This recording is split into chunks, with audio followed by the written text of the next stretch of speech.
This podcast was brought to you by So Much to Say, a book of quotes available now wherever books are available, Amazon, all e-readers, and www.craigthewriterstewart.com. If this is your first time listening to this podcast, please hit the subscribe or follow button.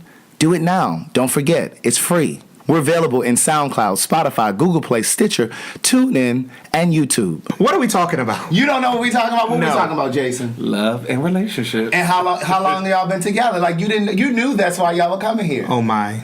Are you serious right now? I'm ready. He came over here misguided, not knowing why he was coming here. Is that what he wants me to believe? Let me tell you what's off limits, first of all. Assistant. I'm in between publicists, so. Okay, what's off limits? What's off limits? No. Well, we have a couple Monique. What's off limits, Monique? He playing a diva role. He playing a diva role. No. Come on, Monique. No, we just had some, traumatic times in our life, Right. the past. I'll talk about everything. Let's go. This is very personal work for me. Politics. I believe I was called to tell my story, use my voice, be a voice for the community, to speak to and for a community of people that's been ignored, denied, overlooked.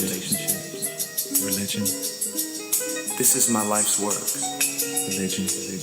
I want to use words to uplift, heal, inspire, encourage. Do something different. Every Monday at 10. Good day, thinkers, thought leaders, progressives, and dreamers. I am Craig the Writer Stewart, and this is So Much to Say. These are my thoughts in my voice on black shit, white shit, gay shit, and everything in between. Today we have a returning guest, two people, Jason and Anthony Henderson Strong. They are a couple. How long you guys been together now, total? It'll be 13 years coming up. 13 years. Wow. You guys may remember they came a few months ago to discuss their adoption. And so they talked us through that whole process. But today they're going to talk to us about their relationship in the 13 years being together. Because oftentimes people look at relationships and think that when you see a relationship that's been that long or significant, that it's virtually flawless. And I think that it's different. Like when I see a relationship and it's been that long, I think about the hurdles and the obstacles behind it. The ups and downs. Yeah, so what do you think the secret sauce is to your relationship? Well, first I have to say, hey girl, hey. Hey girl, hey. I've been wanting to say that on this microphone forever. So I love that. Yes. Listen, I go on my Facebook Live Monday through Friday at 9 p.m. Eastern Standard Time, and I open up with Good Day Thinkers, Thought Leaders, Progressives, and Dreamers. But then as people start to come into the quote-unquote room, I say, hey, girl, hey. So that's where that comes from. And to all those who follow, I'm sitting up on the pulpit tonight. Yeah. But you're not in the balcony. Yeah. So sit me down to the mobile unit. What is the secret sauce, do you think? Communication. And then what does that really mean, though? Because people say that all of the time. Well, it's funny. It's funny that you said sauce because for me, it's him cooking. That's what keeps us together. As you can see, we're a little full-figured over here. But I just love his Heavy cooking. ankles.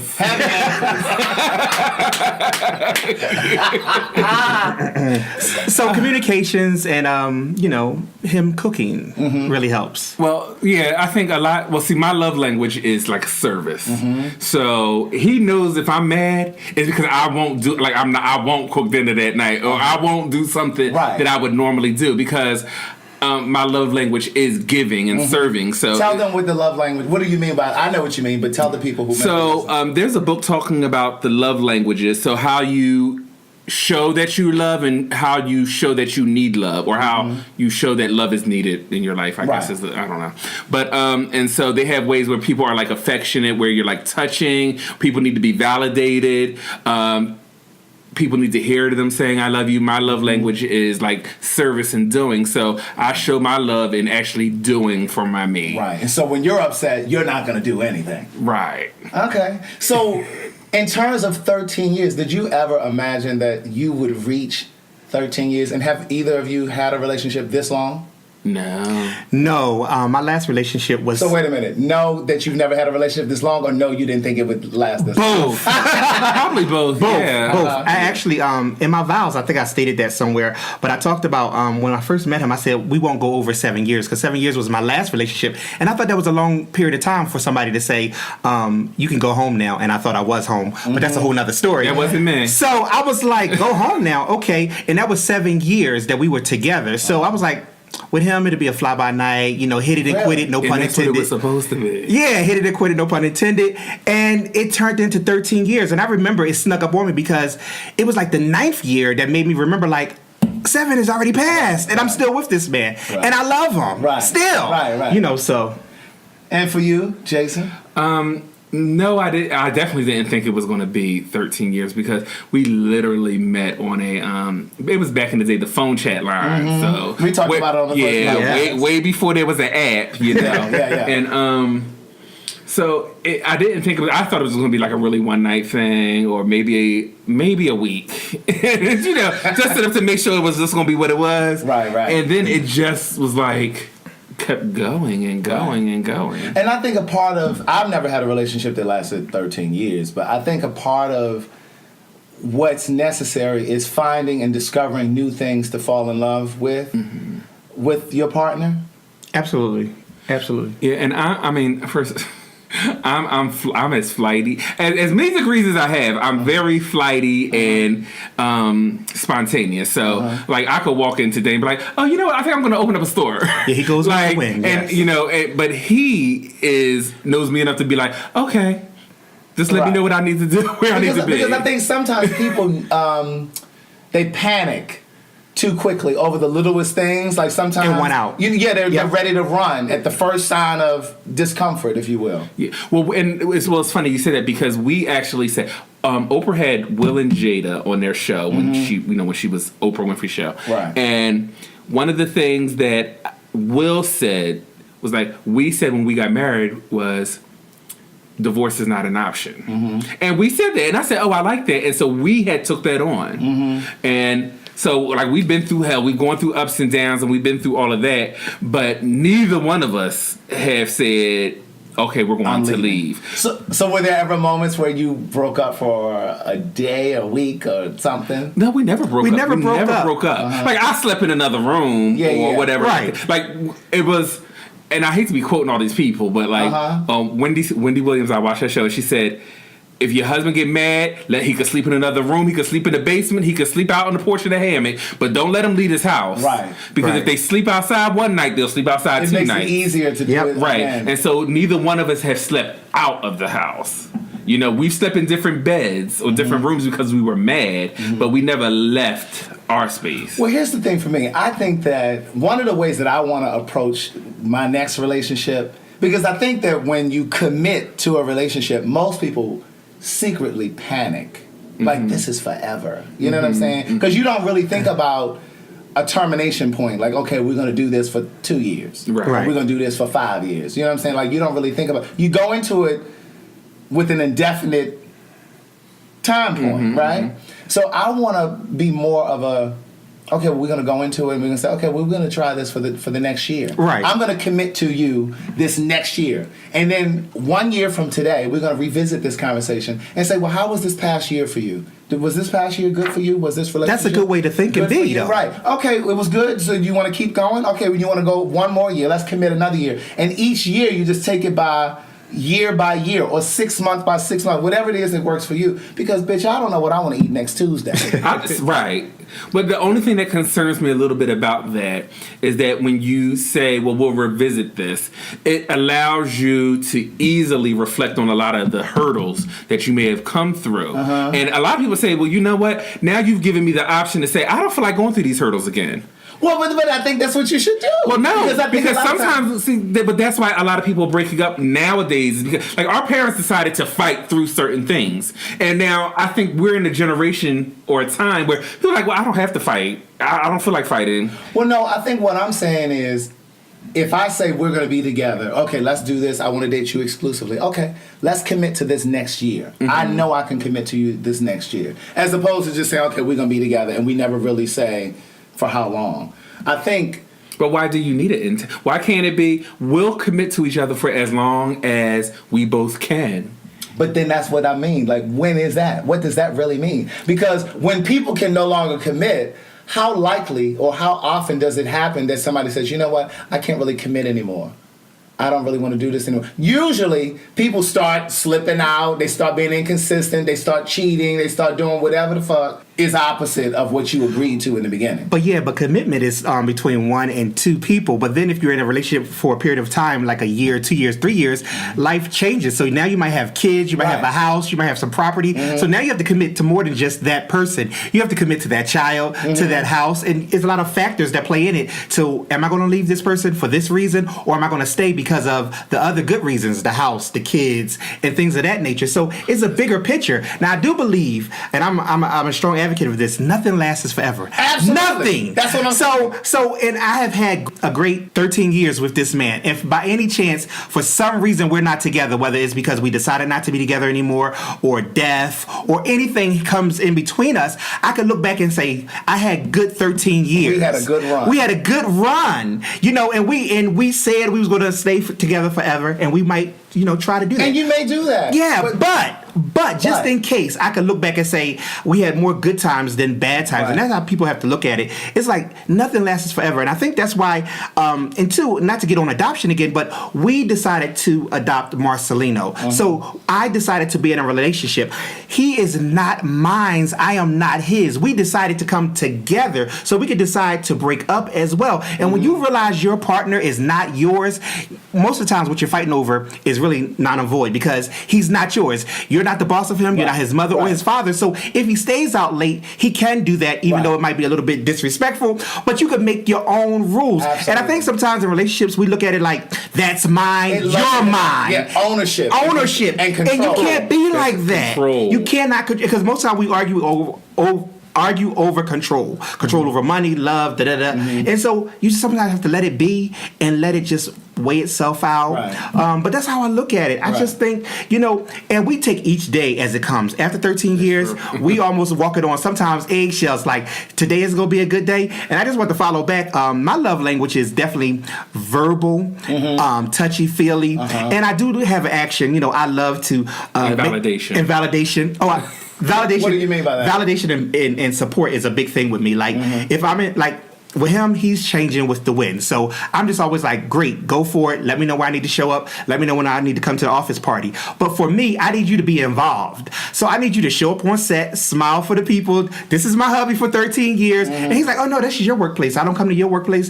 You don't come to mine. I'm not going to come to yours. And I need that, like, touchy-feely. Let's be around. Let's hold hands. Might get a little smooch and a kiss in public. So he's very affectionate, Jason? Yes. And I love to make sure that the house is up to par, clean. I'm ironing clothes for the whole week for everybody, laying them out, putting them in their room. So you're a lot more structured. Yeah, so you're a little bit more happy. And let me tell you, he knows when I'm upset, because ain't everybody wearing wrinkled clothes for the week. So he won't cook if you piss him off and you're not ironing. I ain't ironing no clothes. Ain't no beds getting made. It's silence in the house. Everybody read a book, be quiet, turn the TVs down. Like, don't even look at me. Everybody in a separate room. Thank God we got several rooms. It's just everybody by themselves. And sometimes our son Marcelino kind of feels that, like, y'all not hanging out together. What's going on? Right. So because your kids definitely pick up on it. You know what I'm saying? And I absolutely believe that your relationship is a demonstration for your children and how they will model you in their own relationship.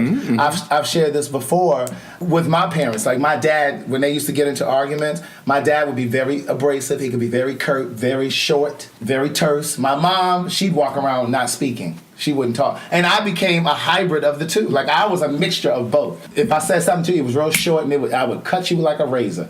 But then I could go for 2 days and not say nothing. You know what I mean? But now I've grown past that, because I recognize, and it's like, you know what, that's not really, that's counterproductive. It is. To any relationship. If you're really in the business of saving your relationship, then you need to rid yourself of that nonsense, because, again, love is not control or ownership. Well, we were like that, and we evolved out of that. So it really got to the point, because we would argue, like, loud. Like, my thing is, I can argue without cursing. He can't. He can't. Like he feels like the curse word is the punctuation, and I'm like, well, we have a child, so I don't have to cut. You know what I'm saying? And so I would have to now stop arguing so that he wouldn't hear or someone wouldn't hear the cursing, Right. Because he would curse, Right. So then now I shut it down, but now we've actually done a lot better, and we don't argue. I probably like as much, but it's more so conversations now, you know, and we're very. So I'm not coming at you wrong. So you That's how he start off. Yeah. You learned the tools. You Yeah, I'm learned the like, tools. this is not an attack against you, but I'm just saying. But we actually argue through text a lot. Oh well, yeah. We argue through text a lot, and he likes to argue when he's at work, where he'll say what he got to say, and then say I gotta go because I gotta go to work. And I'm like, oh no, I'll be at your job in a minute, so you better answer this text right back. And I can see when he read my text and don't want to respond back. So we argue, through text, and I'll be leaving this long text message, and then he writes a dissertation on the text and wants me. Yeah, and then he'll write okay. He writes a dissertation. Yeah. Right, and then I write okay. Yeah. Oh, and I know that eats you up. I'll be right to get in the car. And then it'd be a whole nother. I can't.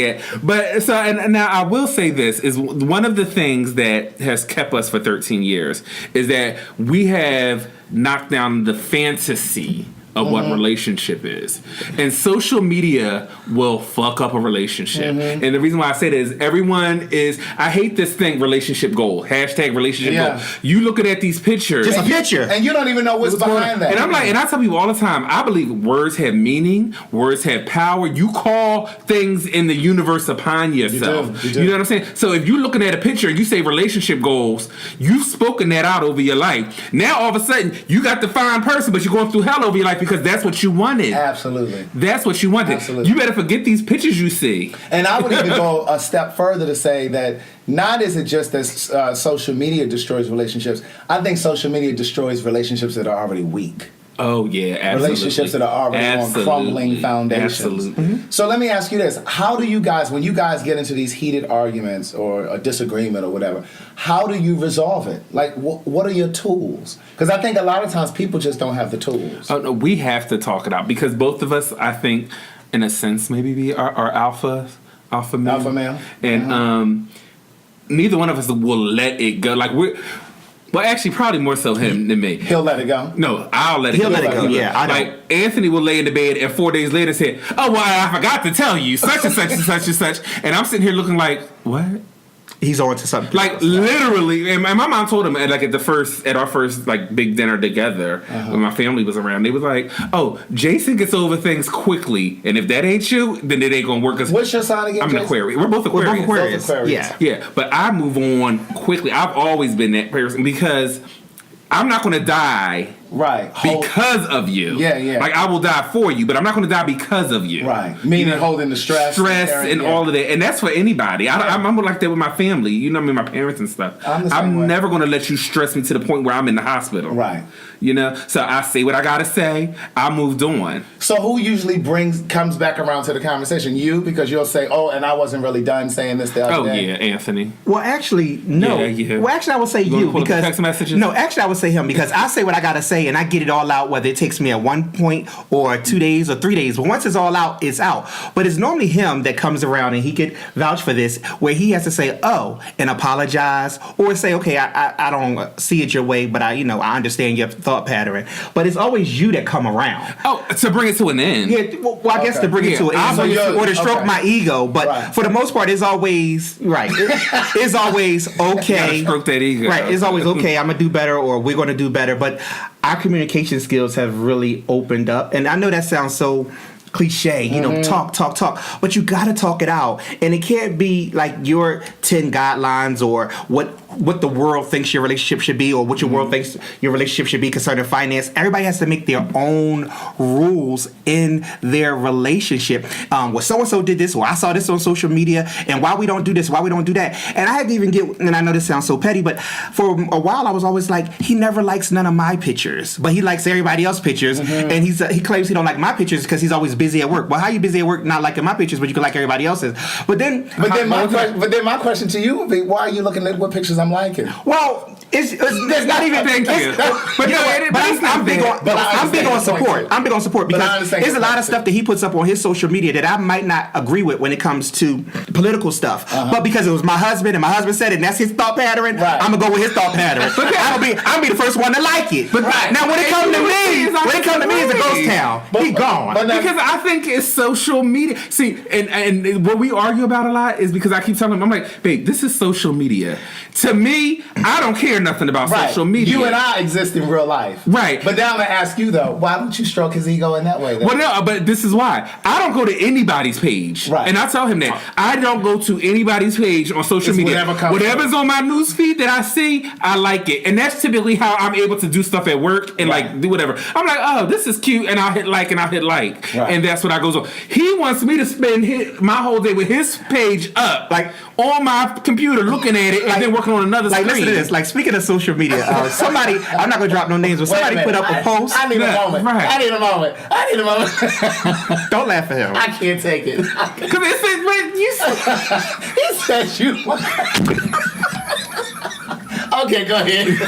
This gonna be a laugh track. That's hilarious. That is But hilarious. it's the truth. Go ahead. Keep his page up. But that's his love language. So I'm gonna need you to get with it. Somebody, I ain't that. I don't Someone have had that put many it- languages yet.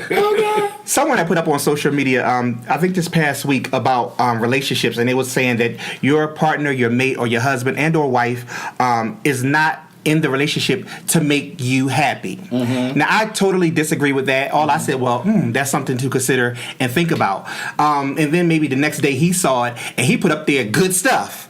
And so I started to say something to him. This is his first time hearing about it. I started to say something I to wish you could him see his face. about, oh, so we're not here to make each other happy. No wonder I've been feeling this way about A, B, C, and D. So you about to pick a fight. Yeah.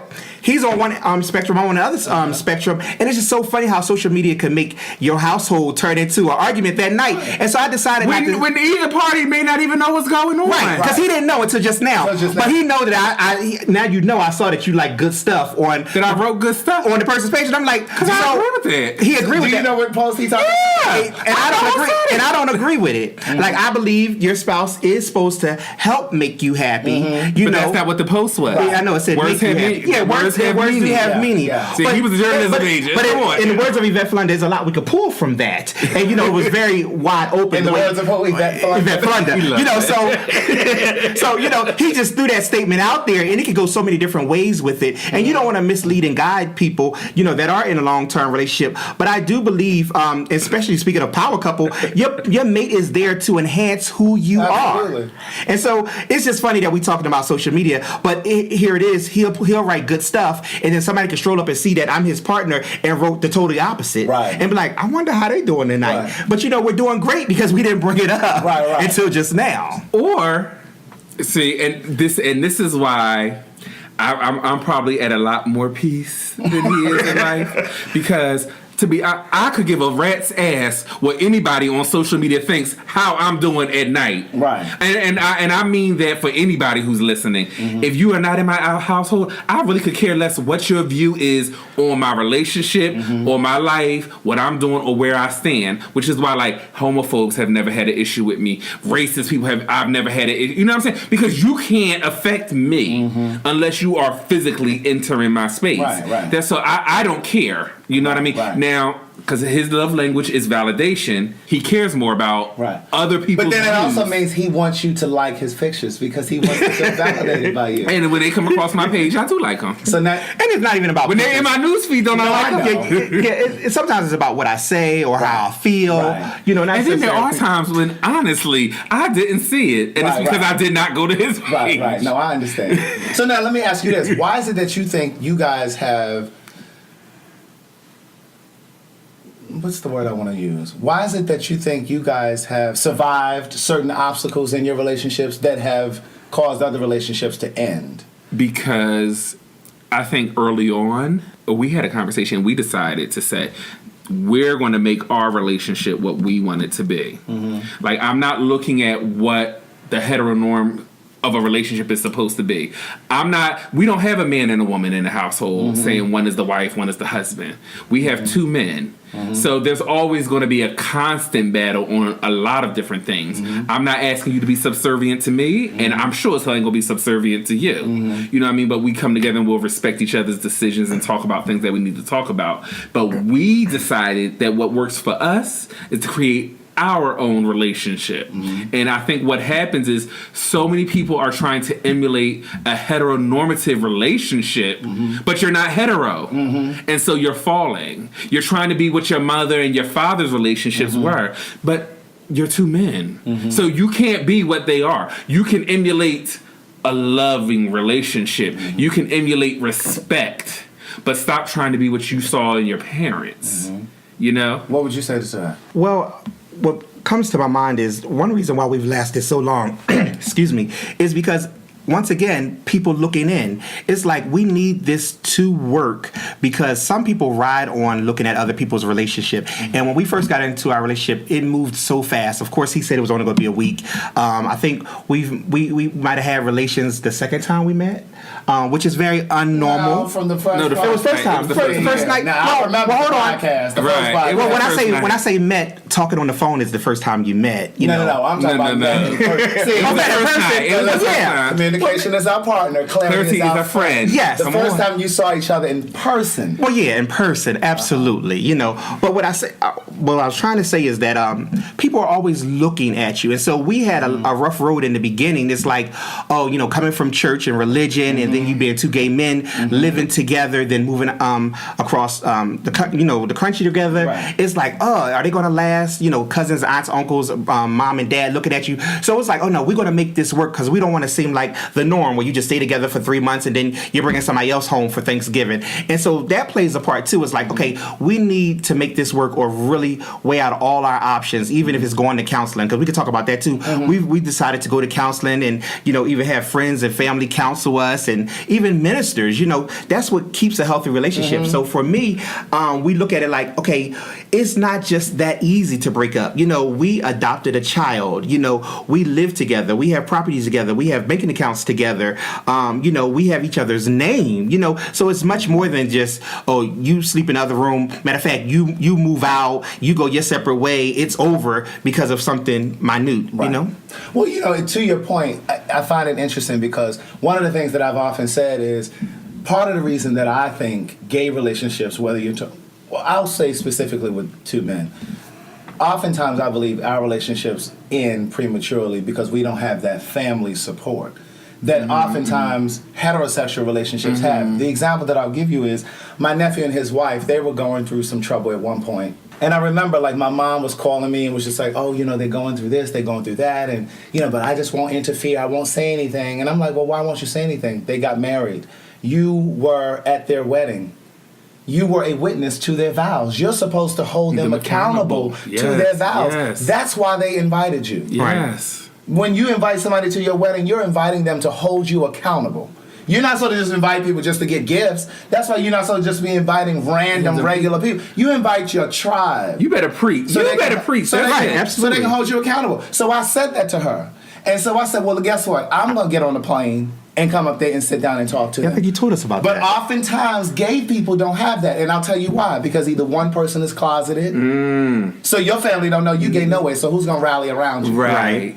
And so there are a lot of dynamics like that. Or the people that know you're gay don't support it. don't support it. So there's so many variables. So I think we don't have that kind of support system to kind of You don't have buttress the us. village. You don't we have don't the have that village. So even when you go deeper in terms of like the things that you guys have navigated, I know on the last podcast you guys talked about there was infidelity. How did you navigate that? Because usually people will say, okay, that's it. That's a deal breaker for me. I'm done. Or they'll hang in there and they'll allow the one person to keep cheating, or they'll both start cheating. And so now it's just kind of like an arrangement. It's kind of an open relationship. Well, first we cleaned up the house because we tore the house up, like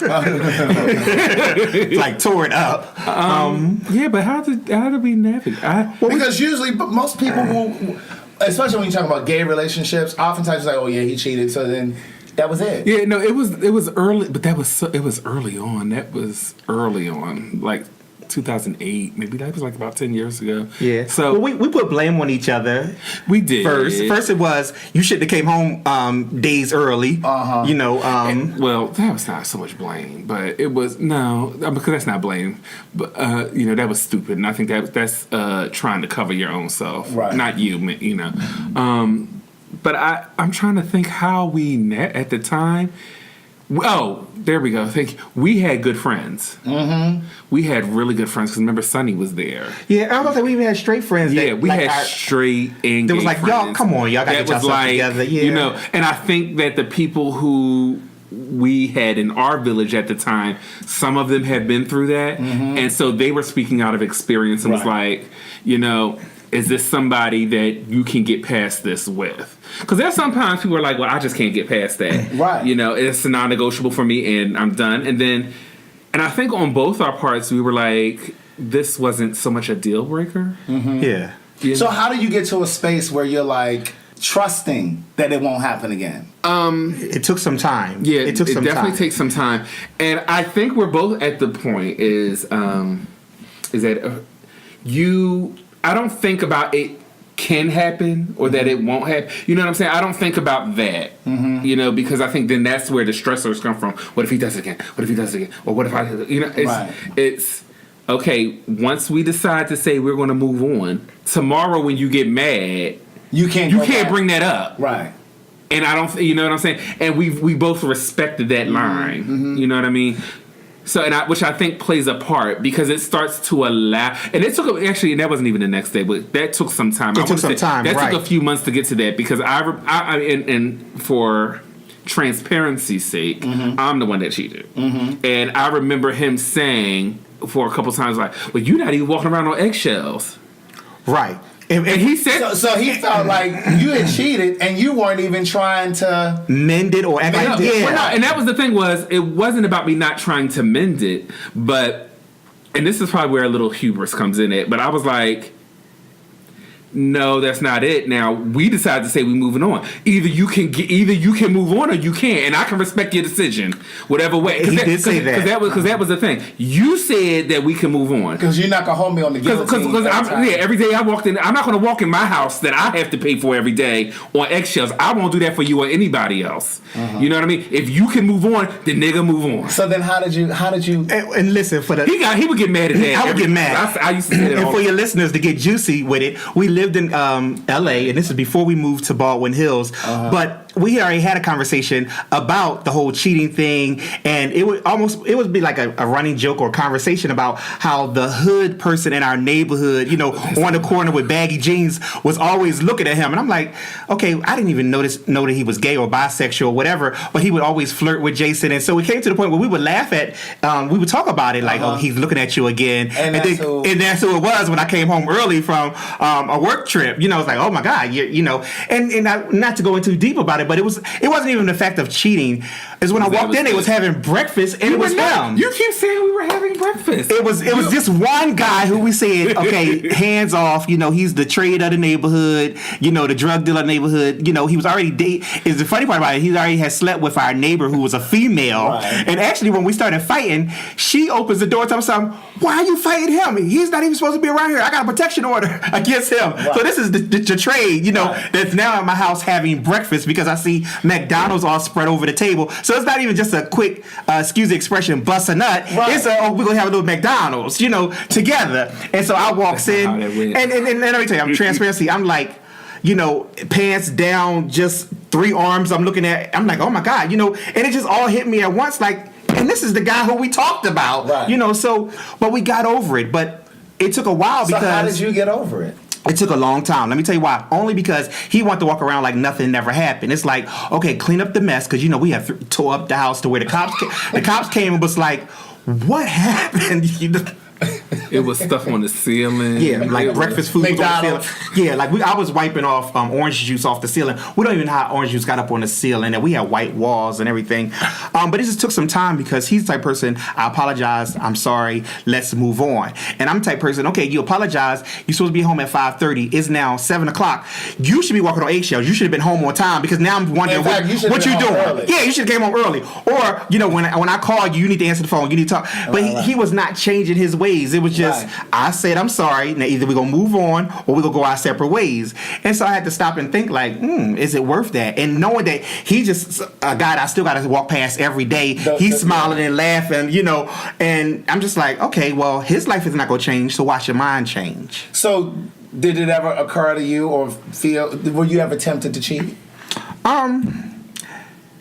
I have been tempted to cheat, but at that time, no, I did. No, but we have had, like I said, you have to make your own rules and sit down and talk, and after looking at the guy, naked, I could probably see why, And he was when I say suave guy, he would talk to Jason while we're walking past. He would talk to both of us. I thought he had a little respect for us. And then we didn't know, we knew he had kind of been to jail because you could kind of tell the type of person he was, but we didn't think that he liked, he wanted to be with a man. Right. We just thought that Jason has this charm. Right. And some of our straight friends would say, have said, well, Anthony, if I was about that life, Jason would be the one. I'm like, where did that come from? Right, Because, green eyes, the charm, all that kind of stuff. So we have been in places with this guy because he would come into our courtyard and, he hung out outside the gate.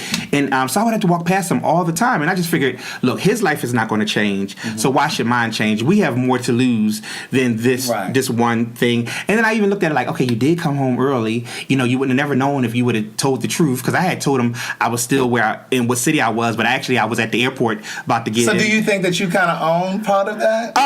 Yeah, he does. Why did you feel like you owned part of it just because you came home early? Do you know how much stuff, if we knew, if a person knew about everything in their life, we wouldn't even be able to hold it mentally. So my whole thing is, if I would have just told them, hey, I'm at the airport, I came home early, by the time I got home, none of that would have never happened. So what I'm hearing you say is, what you don't know can't hurt you. There you go. So let me ask and it doesn't. If it doesn't hurt you. But the reality is, and not to rehash something from 2009 or however long ago. You can. You're right. Okay. But it's like, the bottom line is, he still stepped outside of the boundaries that you set for the relationship. So it doesn't matter if you came home 3 days early. That's true. He shouldn't have been over there. Right. That's true. And I told him that he can't own that. Right. But that's, for some reason, trying to make a justification on how this could have happened. But I mean, in all actuality, that was probably something that was going to happen no matter what. Right. And the reason why I can say that now, is because I'm not dumb. And I remember, like, when we first moved there, I was cleaning. Like, he flirted. You knew there was a chance. And I was like, and I'm always traveling. And as I listened, he said, oh, he's soup. He's soup. It's ready to be blown. You gotta tell, ready to be blown. Right. What? You gotta tell me what? Well, our neighbor, he was talking to a comedian friend of ours. 'Cause, we lived in LA. Everybody is trying to make it in the business. So right next door to us was a friend of ours, and she was a struggling comedian. And so she was dating him, or had. They had sex. She might have had sex with him because he was the hood boy, the neighborhood boy, and she just could not believe that we were fighting him, and she was trying to figure out why are they outside fighting him. And so when she put 2 and 2 together, she couldn't believe. All she kept screaming was, "You ain't even supposed to. You're not even supposed to be in here." Right. But it was people like her and some of our other straight friends who was like, come on, y'all can work through this. Like, we look up to y'all because y'all the only ones here in our courtyard. It was sort of like Melrose Place. Everybody knew everybody's business and everybody knew each other. You know how LA apartments and he didn't cook. Yeah. He didn't cook for everybody in hallway. You outside. Yeah. Quad, Right. Yeah. So everybody was like, come on, y'all got to do better. And let's go over next door and get all y'all stuff back, because we was throwing stuff out the windows and other people's courtyards, and they helped us mend our relationship and love back together again. A really good friend had came and got him and took him over to his house, and I think talked to him for hours and hours or whatever. And of course, when he came back, I was asleep. He was like, "You just asleep like you was." I was like, "You at peace." And that's the scary thing. I tell people all the time, is I'm always at peace. Like I can live with whatever decision I make, good, bad, or indifferent. You know what I mean? Whatever the results are going to be. I can put my big boy pants on and accept it. Right. Which is why I said to him, like, what you're not going to do is torture me for the rest of our life because of what happened. Right. Either you'll get over it and move on, or you don't and you end it. Because and I think you did it to yourself. Yeah, because so often people get into relationships and a person cheats, and they say they can move past it. The person that was cheated on often will say, "Well, I can move past it. We can get past it," and they really can't, because at every turn that comes back up in the you conversation. tormenting him and you. Yourself. So if you know you're not built for that life, and I'm not saying somebody consistently cheating on you and it's ongoing, right. But if you know you can't get past an incident, then you need to go ahead and check out. Exactly. And you have to be and what will help your relationship last, I'm doing a sidebar, is that when you're getting into your relationship, you need to discuss what you are and are not okay with. Your deal breaker. People are not honest. No. See, we have this facade of what we want. You know what I'm saying? And so, you like him, and so you don't want to tell him that you want to have an open relationship. So what you'll do is get in a relationship with him and then cheat the whole time. Or try to convince him along the way. Right. We should do this. We should do threesome. He may be open for an open relationship. So then there you go. Because I believe whatever you're looking for is also looking for you. For you. And if you say from the gate, listen, I'm all for long-term relationships, but I want to be able to have... you're not the only person I'm going to want to sleep with. Exactly. So I would like to be able to step out from time to time. We can do it together. Like, are you okay with that? Like, some people would... like Ruby Dee and Ossie Davis had an open relationship for years. Did you know that? No. They had an open... Yes, they had an open relationship. They've written about it, done interviews about it. I never knew. Yes, and then I read an article with her. This is after he died. Before she died, obviously. Where she said there came a point where she said, okay, I've had enough. I don't want to do this anymore. And then they stopped, doing it. But they had an open relationship for years. Wow. And everybody's not built for that. Now, see, I'm not made of that stuff. And that's what you tell your potential mate. This is not what I maybe want this. It's this. You may like toys. You may like porn. Right. And this person that you're dating may feel as though you watching porn is a slap in their face. Right. But you like porn. So you have to be honest and get all of this out. Why should you have to forego watching porn, just because your partner doesn't like it? Because it goes back to what we were saying before about love and control. Yep. Love and ownership. It's like, listen, just because I watch porn doesn't mean that I'm going to step out on you. Like, exactly. This is my thing. Let me have my thing. It's a fantasy. Right, And this is my thing. Right. So let me ask you this. What would you say to couples that open up their relationship for threesomes? What do you think about it, I should say? If it floats your boat, go for it, first of all. But once again, it comes with communications. If that's going to be your thing, you have to still set guidelines for even that. Are we going to have a threesome together? Make sure that... Hopefully. Yeah, what I mean by that is you can have a third person in your relationship, but not all the time it's three people having sex. Mm-hmm. And so you got to figure that out. Like, okay, you can't have sex with this person by yourself. I always have to be present. Well, usually those are the parameters. But then it goes left. Because somebody always wants to sneak. And one person always enjoys it a little bit more than the other. Well, and that's the thing is, are you doing a threesome because you want to do a threesome, or are you doing a threesome to please them? And because you think it's going to save your relationship. Because if you don't really want to do it, then you need to say, I'm not about that life. And maybe this is the point that we need to go our separate ways. You have some people, though, who people believe in polyamorous relationships. Yeah. And I had an employee who worked for me who was in a polyamorous relationship, and that worked for them. Explain to the people listening, because I'm sure that is when you are in a very committed relationship with more than one person. Yeah. And so these three gentlemen all lived in the same house with each other. They had a 2-bedroom apartment. Oh, so it was all men? Yeah, it was all men. They lived in a house with each other, and they went from rooms to rooms, like when it was sex time. But see, there was times when somebody always gets jealous, though. I couldn't work with that. They were together. I mean, I don't know if they're still together because I don't live in LA anymore. But at the time, they were together for 3 years. So they made it last for 3 years. At the point when I knew him, and I guess for them, his thing, because I was like, how do you do this? And he was like, well, because the issue is, there's some days I don't feel like having sex, and some days they both want to. Right. So I get to have a break and be out of it, Which so do you think that okay. can work? Not necessarily polyamorous relationships, but do you think that, like your relationship, 13 years, do you think that a couple who decides to do that, do you think that could really work? And would it not get messy? Not with... I think as the older you get and the more responsibilities in life you get, I don't think that it can work.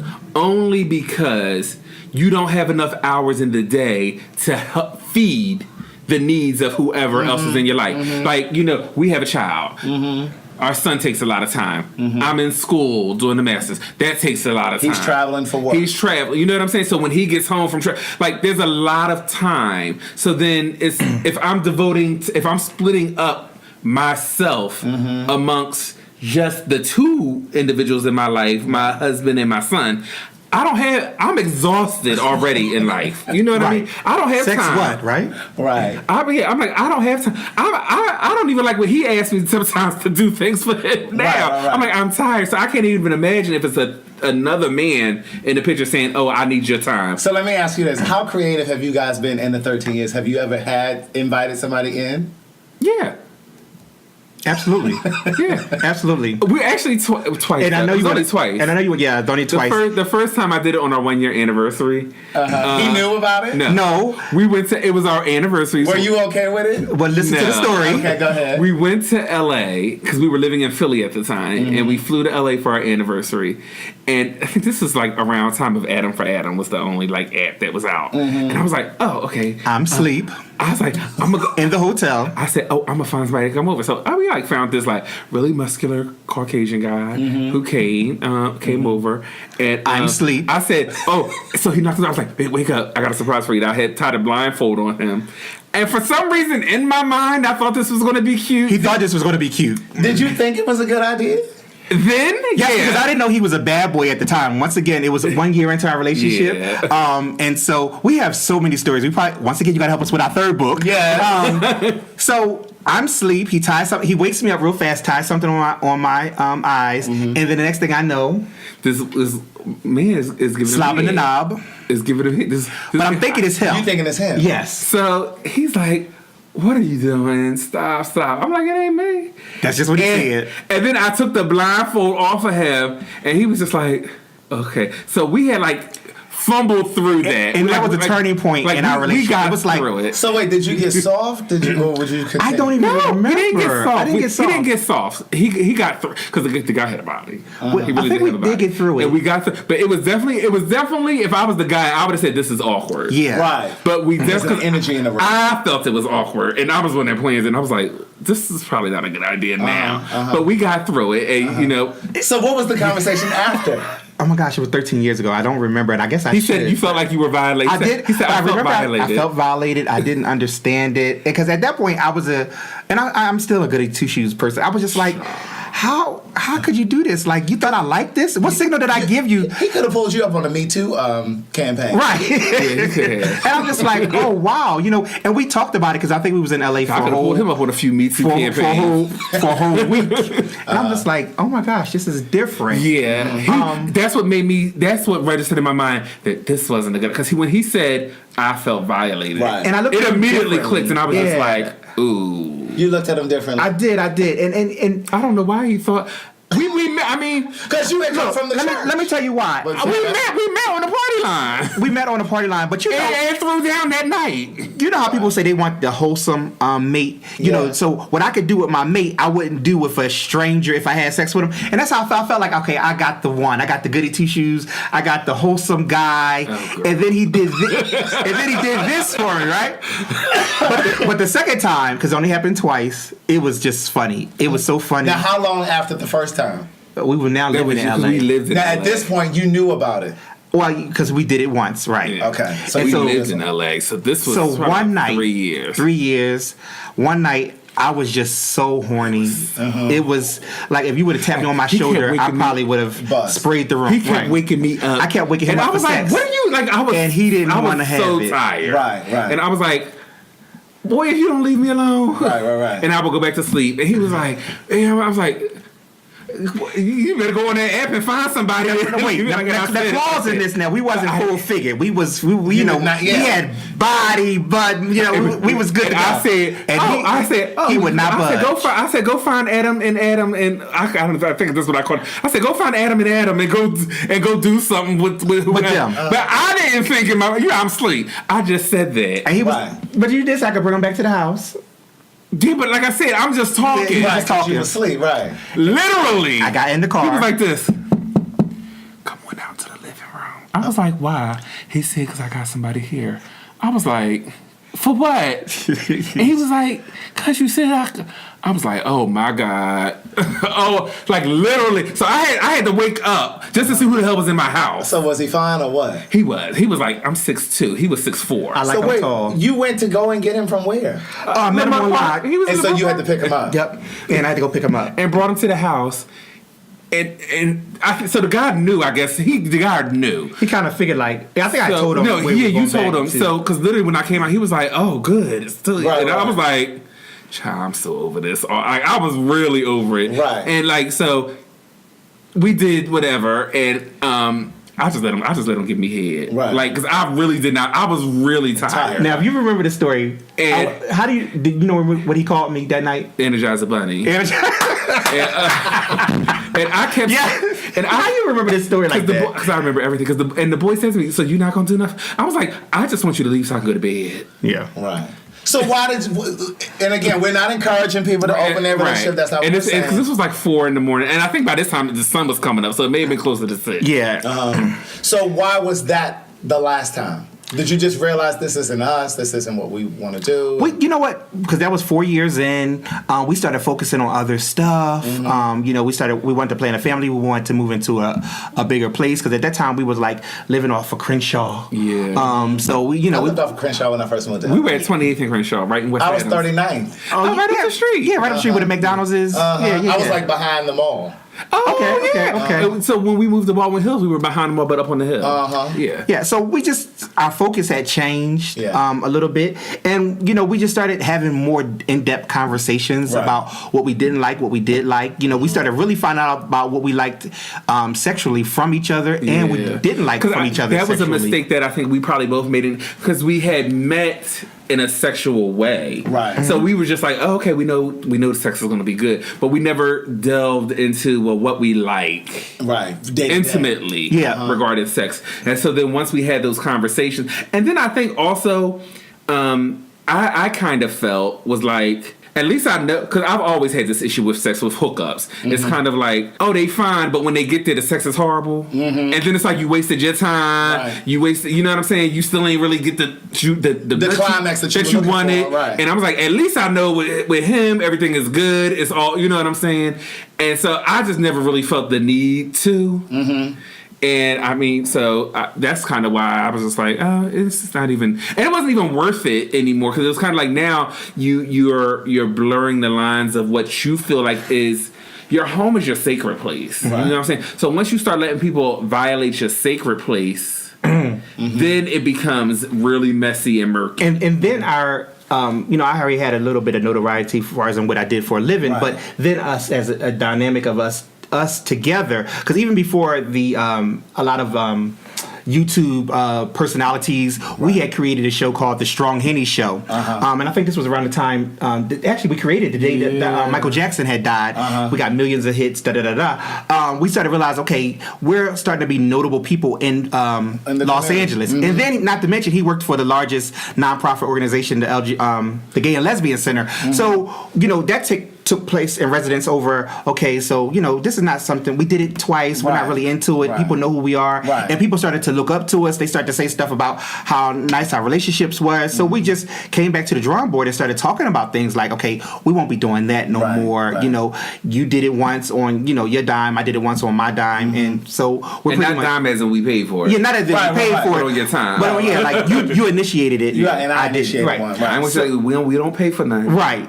So, and since then, because it's been 13 years, our focus, the last thing we think about is sex, and people think that's a big part of a relationship. But I think it's safe to say for us, we know that that's not a big part. It's a part, but it's not a big part. But sex only becomes a big part is if it's not good. If there's a problem with the sex. Right. That's when it becomes a big yeah. part. Right. So we have so many other things to talk about Right. when we get home, or actually before he even get home, because I'm sending him a text, and now it's got so bad where I don't even text him anymore. I have to email him certain things we have to do, say no, talk about with each other, between house, kids, finance, family, and that's another thing that I think Jason, to go back, hit on, is about what will keep you together is sometimes, like you said, having family support and other people that look up to you. So it's just not you two in a relationship, but you done now brought both sides of the family together. So it's a bigger picture than just y'all two breaking up. When you already got, you have a son, so now they got grandparents that got to communicate with each other. It's bigger than just you go your separate way, I go my separate way. Right. Do you think it's possible for two men to be in a long-term committed relationship without cheating? No. And what would you say? Ooh. Just ever, like, from I said what I said. what you said was some bullshit. Look, I don't want to keep quoting Yvette Flunder, but she said in an interview on When Did God Change His Mind? It's like, and not to get too deep with it, but Because the men always had a wife and a concubine. we are men. But I think what goes a long way, and I tell this to my straight girlfriends, it's all about, well, actually not my straight girlfriends, my straight male friends. It's all about respect. Your girlfriend or wife is not mad at you because you cheated, for the most part. What they're mad about is you cheated to the next door neighbor.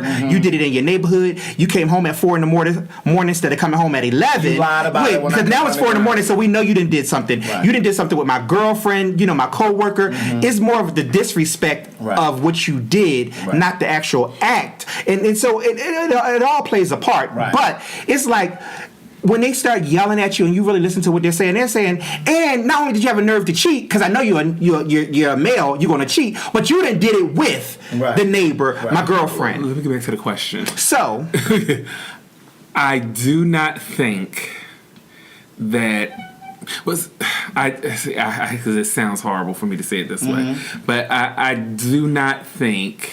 Well, let me not say that. I'm trying to sugarcoat it. No, I see. Yes. Because it seems like, part of me in my mind believes that two men can be in a relationship from the beginning until the end of time without cheating. I do. Part of me wants to say yes. Wants to believe that. Wants to say yes, But don't mean it. Yeah. The idea of it. But I find it hard, and it's sad to say that I find it. I believe that there are opportunities that it may have happened and may not destroy a relationship. I'll say that. And then cheating is right. And then thank you. And cheating, nowadays, it's 2018. Because I know some really good male all male relationships, and as far as I know, they haven't. They have not had that issue. But I can only go by that's why I said I'm conflicted from the surface. Yeah. Well, see, this is what I would say. I do know that some instances cheating, and I don't mean on an ongoing kind of a basis, right? But I do know when cheating is isolated, sometimes it can be a benchmark in your relationship, and it can really strengthen the relationship. You know what I mean? Even in the way that sometimes a teenager can have a child, sometimes that can grow that teenager up. Quick. It's not always like, oh my God, now they're going to have a horrible life together. You know what I mean? Same way that sometimes an HIV diagnosis can make a person get their shit together. They'll go back to college, they'll start a business. Like it could be the beginning point. It's the focus. Yes, it can refocus things, recalibrate things. But what I will say is, I do think that it's possible for two people, not just two gay men, but just two people, man, woman, two women, whatever. I think it's possible to have a long-term committed relationship without cheating. But what I will say is, I think that your ability to be monogamous sometimes expires before the relationship ends. There you go. See, that's what I'm. Yeah. That's because you understand. That's because you went to Hampton. And you know what I think? Because I think, like, for example, like you guys have been together for 13 years, right? But let's say y'all, God forbid, let's just say tomorrow, next month, y'all decide we're not going to do this anymore. Your next relationship may not last 13 years. It might be 6 months. Right. The next relationship you get in might be 2 years. But my point is, I just think that every relationship offers something different, and it brings something different out of you. And you could be monogamous for the length of a relationship because the length of a relationship varies. Exactly. So because we could break up for any other reason, and it may have nothing to do with monogamy. Absolutely. Yeah, you're absolutely correct. And then what I would say to that also is, when you think about men, black men, without exception of sexuality, the majority of us have been raised by single mothers. Yep. My dad was there they were married most of my childhood. And then even after they divorced, like my father was still very much so present, but there was a period where my mother was still a single parent. You know what I'm saying? Even though I had a relationship with my dad. But even when you think about the majority of black men, most have been raised by a single mother, so they didn't have a demonstration of a two-parent household. That's true. So most of us don't even know how to model that. We don't even know what that looks like.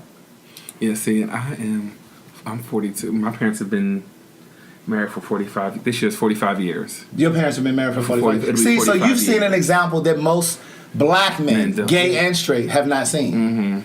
And so, and it goes back to, I don't know if you guys listened to Jay-Z's last album. 444. That 444. I Did had you no watch idea. the footnotes? I did not. You have to watch the footnotes, because the footnotes is like these little short video clips where he's talking to in the studio. He just let these black men hear the album, the songs in particular where he talks about cheating on Beyonce and that kind of thing. It's him, the guy who created Blackish, Kenya Barris. It's a bunch, Chris Rock. I mean, it's a bunch Is of it on the people. album? It's on Tidal. Oh, it's on Tidal. It's on okay. Tidal, and it's like a visual. It's like they're like 2-3 minutes long. Okay. Some of them are 8-10 minutes long, but they're basically talking about the emotional stuff. And he basically talks on this DVD, not DVD, but the footnotes. He talks about how and why most men cheat.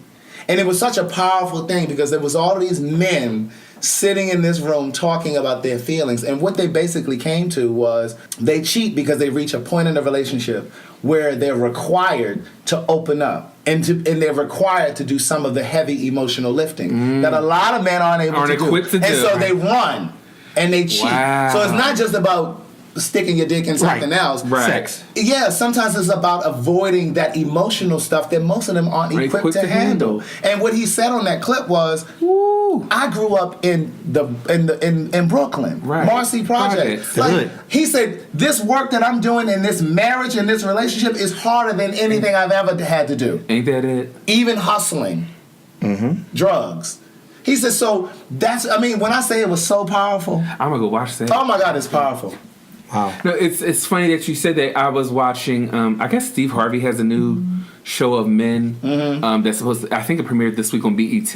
It's like the Man Cave or something like that. Okay. And they were talking about men and emotions and is it okay for men to cry? Right. And no, it wasn't Steve Harvey. It was the Reed. But the issue was A podcast. right. Okay. But the issue behind it is the fact that, okay, you say you don't want your man, you don't want, women like, we don't want, no, I don't want you crying. No, you acting so. Or like as parents, when the boys are starting to cry, you saying, boys don't do this, boys don't do that, boys don't do this. So you've built this, You've conditioned them. you've built this brick wall around your child, and now when your child has grown into a man with a brick wall around them, and it has no emotion or feeling, and it's like, well, why can't you open up? And it's like, well, no, this is what y'all have done. This is what you've created. And now he doesn't know how to do anything other than what you conditioned him to do. Yeah, he doesn't know how to evoke emotion because he was conditioned as a little boy to stop crying, stop being a punk, stop all that. You don't crying. express yourself. Be hard, All right. and then when he crack you in your head, because that's all he knows.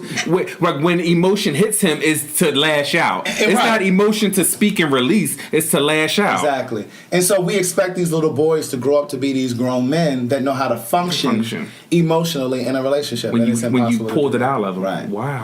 What would you say to young couples or grown men? Because there's some grown men out here that don't even know how to be in relationship. And I think what I will say is, I think that it's important to be in relationship with someone whose values, core values, and boundaries align with yours so that you're not in this tug of war. All the time, So you that's don't true. spend this relationship trying to pull a person to your belief system and they're not trying to pull you towards theirs, so that you're basically in alignment. So what would you say to couples? I think the first thing that I would say is that everything can't be an argument. Just in life, and it doesn't mean that you're being submissive or not, but you can't argue and fight over everything. Or every argument does not mean it's the end of your relationship. Yes. And I think a lot of times what I see in a lot of young couples is y'all had a fight and then that's the end of the relationship. And I'm like, well, what'd y'all fight over? Well, he told me that he didn't want me to go out. Right. And I'm like, okay. Right. Well, that was it. Why can't I wanted to go out? I'm like, but it's a relationship. Right. So it's not about just you don't end your relationship over Right. it. It's, well, I want to go out. Because it's not about always agreeing. Yeah. Right. And you couldn't sacrifice and not go out for the happiness of your partner? Right. Because would you want him to sacrifice for the happiness of you? Mm-hmm. You know, and a lot of times what it is, it'll just be an argument, Mm-hmm. and nobody wants to bend on an argument, so we just broke up. And it's like you have to be flexible. Everybody has to be flexible, and it seems nowadays I don't see flexibility. Well, for me, to piggyback off of what Jason said earlier, relationship goals. When I read that and see that on social media, it kind of turns me off, because when you look at a picture or you read a statement about a family or a relationship, you don't know what it took for them to get to that point, and you don't know where they at that point. You know, me and Jason, I could put up a picture of our family after 10 minutes of having a heated argument about something. So you cannot go off of relationship goals. What I say to people, especially who's just getting in a relationship, you have to really sit down and communicate and write your own vision for what your relationship should be. And open, honest communications. After you get through the sex, the smut, and you realize, okay, this could be a potential boyfriend or girlfriend or husband or wife or spouse. Okay, we now need to talk about what, like you said, deal breakers are. Have open conversations when you're not upset. Don't have the open conversation springboarding off of something that you're mad at or a situation that happened. And I tell that to my girlfriends all the time. You want to now have conversation about stuff that happened that you had on your talk list after a situation happened. No, have conversation, have good conversation when you're on even playing fields, when neither one of you are mad at each other. You could come together and say, hey, let's have these conversations. And Jason and I, we are good with planning, especially now, you know, having a child, housing and things that are happening in our life, finances, where we say, look, when you come home today or when I get back in town, we're going to talk about this and work it out, you know, before it becomes a big argument. And don't get it twisted. We do have arguments, and I think arguments can be very helpful, healthy, because when I don't argue, that's when we should worry. When I'm totally mute and don't care no more, then I think we're really on dangerous turf, because it's like, I don't care no more, you don't care no more. It could go down south from here. But when you're arguing, that means you are trying to get the person to hear your point of view, so you can come to some conclusion of the matter. So I would tell young people, please have open communications. Please don't look at everybody else's relationship and piggyback and try to emulate that. Have your own vision and goals and guidelines for what you would only stand for and want out of a relationship. And I will add, I'm just going to add to that real quick because I typed it up. When you're arguing, listen to hear.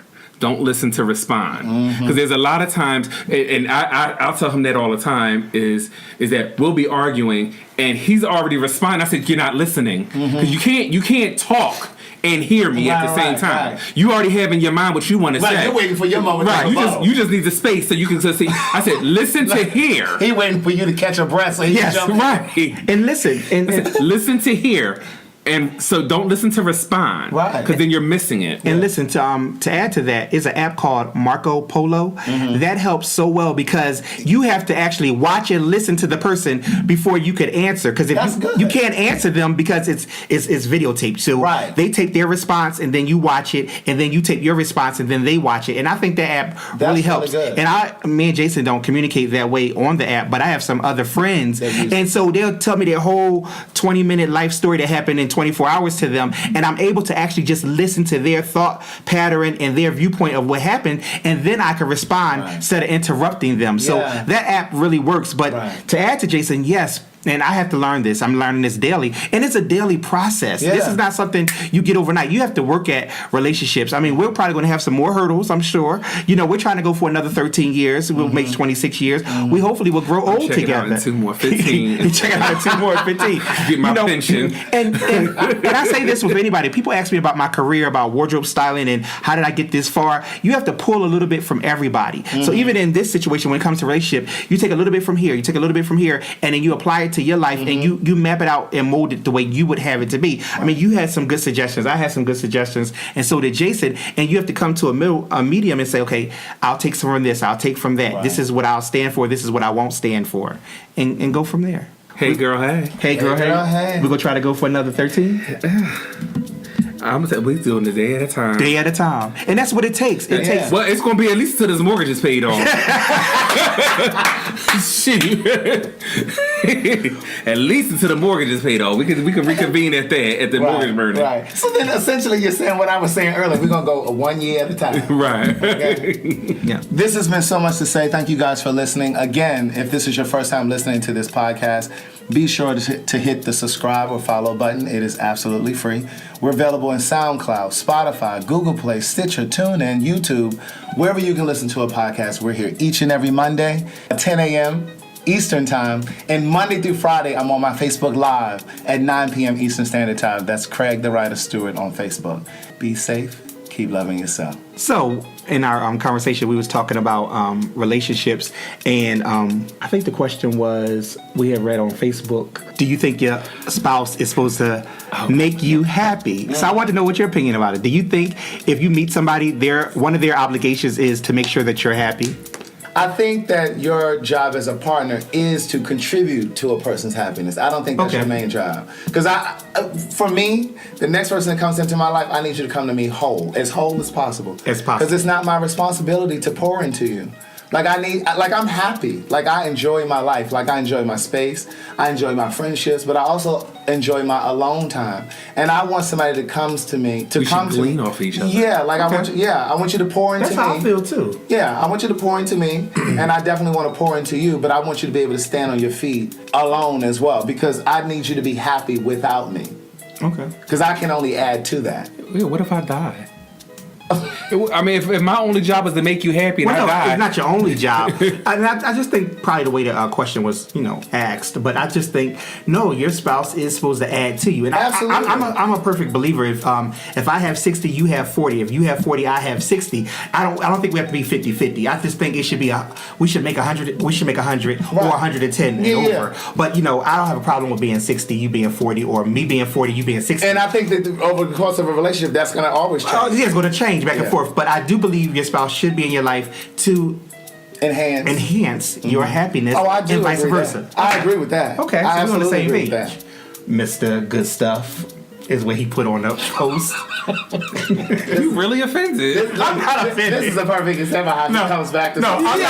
You see what I'm saying? But I caught him off guard because normally I don't let stuff fester. I get it. I would have called him at his job. So you gonna say that on Facebook? But I didn't bother him with this because I just was like, okay, I just let it go. And he answered the phone like, wait, what? Yeah. That's normally how I answer. I'm like, wait, what are you talking? And then it always will seem like I'm lying because I'm trying to remember what in the world are you talking That's about. my favorite line. What are you talking about? Give me a minute. I'll call you right back. And I got to go through things like, what did I look at? What did I say? Right. Are you talking about when I said good stuff 3 weeks ago on that man's post? Okay, I liked it. I'm sorry. It was last week. But I'm just saying. But and it sounds trivial, but if that's how he's thinking, it's going to affect our relationship at some point. If you could agree with the person is not supposed to make you happy, and then a week later, 2 weeks later, that could come up in conversation. Like, Girl, I'm not there to make you happy. But let me ask you this. So politically speaking, let's just say if one of you was Republican and one was Democrat, do you think that you have to vote? Because I don't think that just because you're in a relationship that you have to be a monolith. No, not at all. But that's not the example I would use. What's the example? Because if I found out that he voted for Donald Trump, the relationship would be over. Period. End of conversation. No, I wasn't even thinking about that nut job. I just meant in general, like when there was a real election. No. Because I was a Republican from the time I was 18 up until 2008. And that was only because I started to see the Republican Party kind of shift in a way I didn't like. Not that the Democrats are a lot better, but they are a little better. And so I switched. And I mean, but we grew up, my dad was, my grandmother, like we grew up in a Republican township. Right. And so that's just what we were, But I'm a Democrat now, and my sister's an independent. So. Right, but there'll be always instances where... Right, and that's not a deal breaker for us, obviously. Let me find out you vote for Trump and see what happens. I can tell you what's a deal breaker.